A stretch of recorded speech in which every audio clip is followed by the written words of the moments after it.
Et ça fait boum boum ah, boum boum ah, boum boum ah. Cette semaine, je reçois mon ami Mathieu.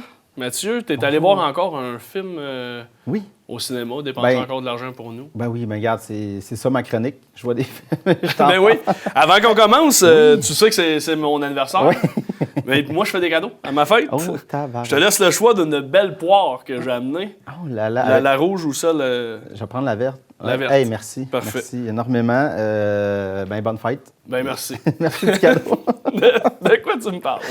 Ad Astra, Ouais. de la misère à le prononcer. On a Oui, fait en latin. Ad Astra. Ad Astra. Ad Astra. En qui deux veut- mots. En deux mots, qui veut dire vers les étoiles, vers les astres, de James Gray, avec Brad Pitt, Tommy Lee Jones et Liv Tyler, entre autres. Mais il y a plein de petits Le rôles sympathique Tommy Lee Jones. très sympathiques. Ouais, il sourit pas beaucoup, ça a l'air dans la vie. Et là, on est dans un futur proche, on nous dit pas quand. Et la planète, ben ça va pas très bien, mais l'humanité s'est tournée vers l'espace. En fait, ils ont fait une base sur la Lune, sur Mars. On essaie de s'en aller un peu. Et dès le début du film, il arrive un truc, en fait, qu'ils ne savent pas trop. Ça vient de l'espace, ça vient d'un peu plus loin dans le système solaire, une espèce d'impulsion magnétique. Ils ne savent pas trop c'est quoi, en fait. Et qui a tout comme bousillé l'électronique pendant quelques instants, ce qui a foutu un bordel sur la planète, des crises incroyables. Et là, tout de suite après, Brad Pitt, qui est un astronaute, en fait, est appelé pour une mission spéciale. Et là, semble-t-il que son père, qu'il croyait mort, est peut-être pas mort. Et peut-être est-il responsable de ce qui s'est passé. Alors, il va Sur partir de l'espèce d'impulsion qui s'est OK. créée. Alors, il va partir à la recherche, à la quête de retrouver son père, qui était perdu dans l'espace, peut-être ou pas. Est-il mort? On ne sait pas. Tout est dans le mystère de cet Fait que article-là. c'est assez audacieux, aller chercher quelqu'un dans l'espace. Ouais. Fait que c'est ça, vers les étoiles. On va aller voir un extrait, puis on s'en reparle. Parfait. I do what I do because of my dad. He gave his life for the pursuit of knowledge. Because up there is where our story's gonna be told.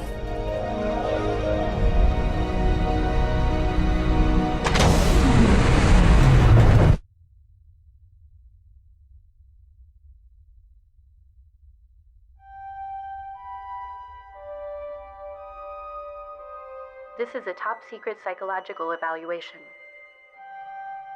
Please describe your current emotional state. I'm steady, calm, ready to do my job to the best of my abilities.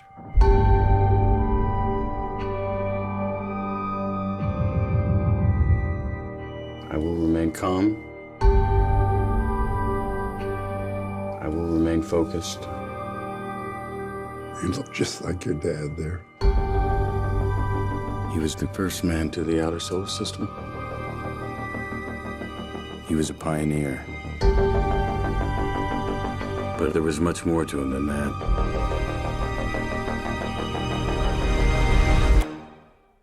Please, state your mission objective. I am attempting to stop an uncontrolled antimatter reaction, which threatens our entire solar system. We're approaching Mars.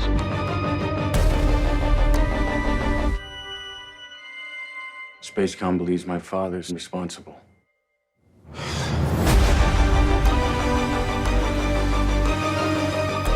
We're doing big things up here, real big. What did he find out there in the abyss?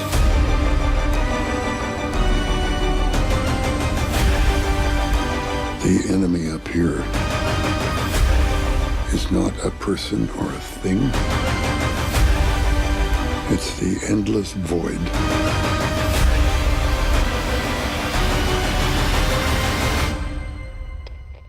Juste avant de parler du film, James Gray, c'est un réalisateur qui n'est peut-être pas un nom établi, mais qui a toujours fait des très bons films, dont Two Lovers en 2008 avec Gwyneth Paltrow et Joaquin Phoenix.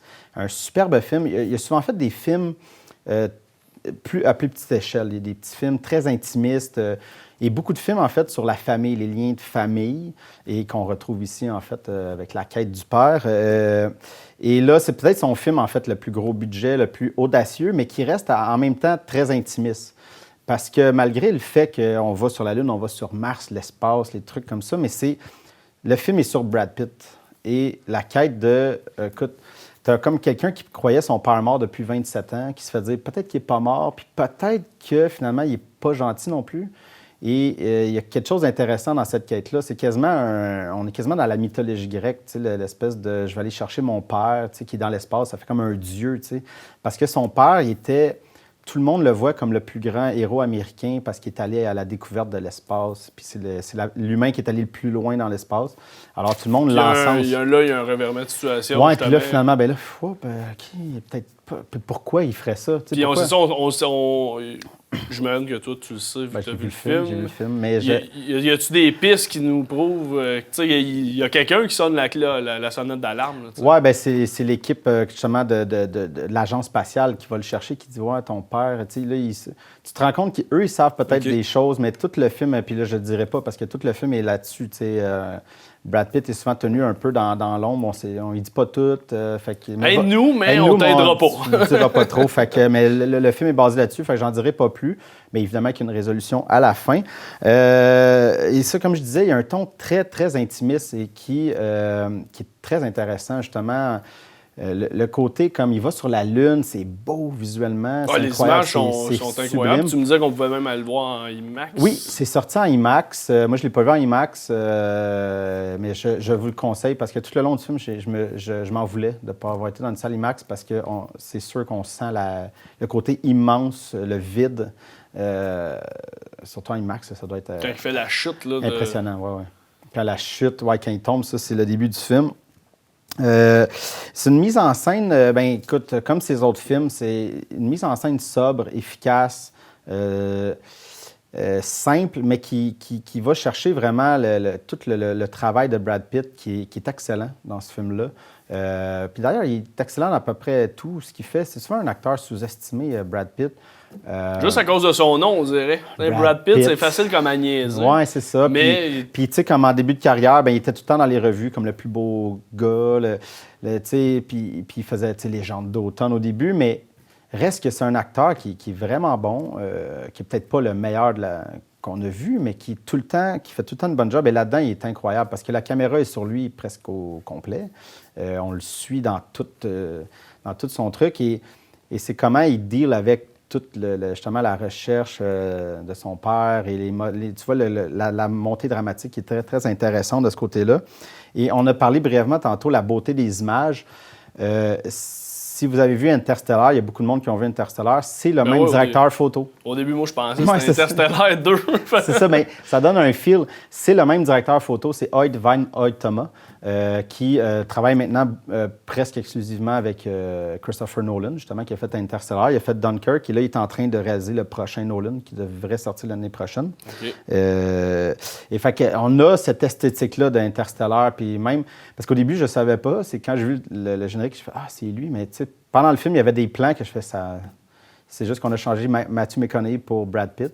Mais reste qu'après, le film est complètement différent. On n'est pas dans tu sais, Christopher Nolan, il y a quelque chose aussi de très clinguant. Là, on va comme en mettre beaucoup. Puis là, on est plus dans le petit. Tu sais. Fait que c'est très intéressant de ce côté-là. Je le suggère, mais c'est un film, il faut que vous compreniez que c'est quand même lent. Parce qu'on n'est pas justement dans...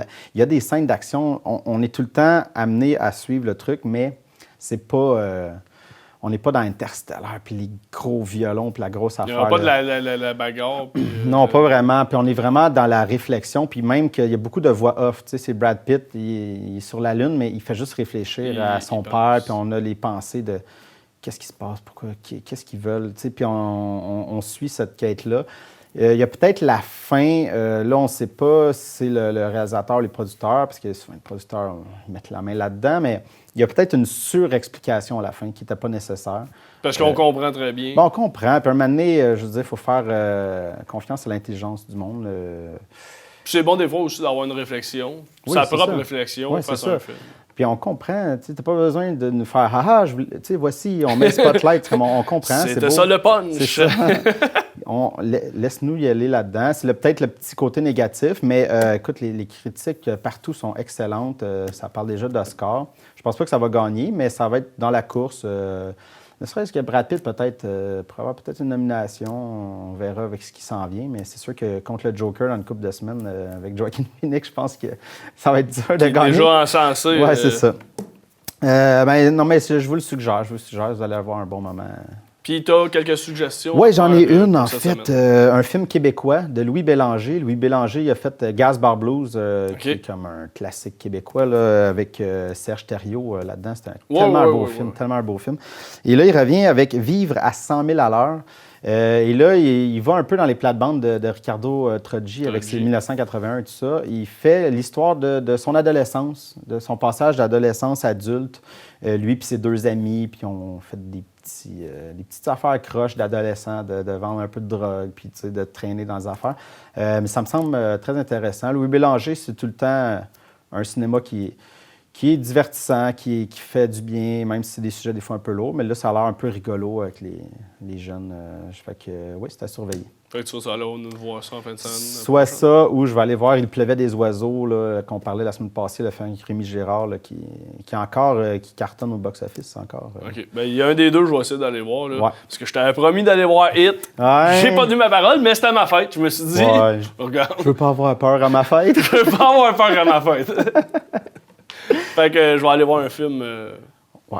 plus tranquille. Ouais, plus tranquille. Merci, Matt. Ça fait plaisir.